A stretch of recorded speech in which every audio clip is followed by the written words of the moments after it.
بسم اللہ الرحمن الرحیم۔ السلام علیکم۔ کلاس 9 آج ہم اردو کی چوتھی کہانی پڑھیں گے، قوم کی خاطر ایثار۔ ایثار کا مطلب ہوتا ہے قربانی۔ ایک تھا جنگل جس کے ایک حصے میں ریچھ رہا کرتے تھے اور دوسرے حصے میں بندر۔ ایک دن ریچھوں کے جی میں آئے، یعنی ان کا جی چاہا یا ان کا دل چاہا کہ کیوں نہ سارے جنگل پر قبضہ کر لیں۔ چنانچہ انہوں نے بندروں پر حملہ کیا، انہیں مار مار کر بھگا دیا اور سارے جنگل پر قبضہ کر لیا۔ بندروں سے ان کا وطن چھٹا، یعنی کہ چھینا گیا، جنگل کے پھل چھٹے اور وہ حیران و پریشان آوارہ گردی کرنے لگے۔ یہ حال دیکھ کر ایک بندر کا دل بہت کڑا۔ اس نے سب کو جمع کیا اور کہا، میری بات مانو، مجھے زخمی کر دو، جگہ جگہ سے کھال نوچ لو اور جہاں سے ہمیں نکالا گیا ہے وہیں پھینک دو۔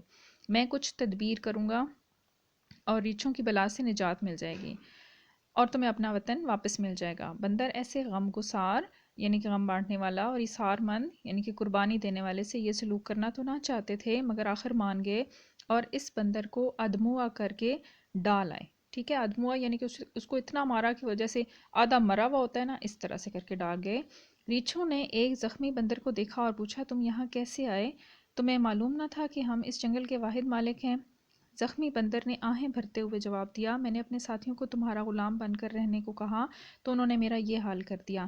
اب وہ ایک ایسے جنگل میں چلے گئے ہیں جہاں ہر طرف ہری بھری گھاس کا فرش بچھا ہے، چشمے ٹھنڈے پانی اگل رہے ہیں، پھلدار درختوں کے بے شمار جنگل ہیں۔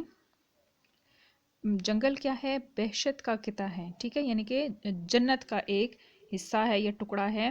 ریچھ حریص تو ہوتے ہی ہیں، حریص یعنی کہ لالچی تو ہوتے ہی ہیں۔ انہوں نے کہا، تم ہمیں وہاں لے چلو، ہم تمہارا انتقام بھی لے لیں گے، ٹھیک ہے، یعنی کہ بدلہ بھی لیں گے، اور اس جنگل میں چین کی بنسری بجائیں گے، یعنی کہ آرام اور سکون اور چین سے رہیں گے، ٹھیک ہے، تمہارے زخموں کا علاج بھی کریں گے۔ بندر مان گیا۔ انہوں نے ایک ریچھ پر بندر کو لاد دیا اور سارے ریچھ بندر کی رہنمائی میں چل پڑے۔ رات بھر چلتے رہے۔ ایک جگہ معمولی کیچڑ تھی اور اس سے آگے گہری دلدل۔ بندر نے کہا کہ اس دلدل سے آگے وہ جنت ہے جسے جنت نظیر کہا جاتا ہے، ٹھیک ہے، یعنی کہ جنت جیسا۔ تم بے خطر بڑھو، یعنی کہ بغیر خطرے کے بڑھو اور میرے پیچھے چلے آؤ۔ ریچھ آگے بڑھتے گئے اور دلدل میں دھنستے گئے، حتیٰ کہ آخری ریچھ تک دلدل کے پیٹ میں اتر گیا۔ اگلی صبح کو سارا جنگل سنسان تھا، یعنی کہ ویران تھا، کسی ریچھ کا پتہ نہ تھا۔ بندر خوشی مناتے واپس آئے اور سارے جنگل کے مالک بن گئے۔ ایک بندر کا یہ ایثار ساری قوم کا اقبال بن گیا، ٹھیک ہے، یعنی کہ ایک بندر کی قربانی کی وجہ سے ساری قوم کو جو ہے وہ خوشحالی مل گئی۔ یہ کہانی آج آپ نے پریپیئر کرنی ہے۔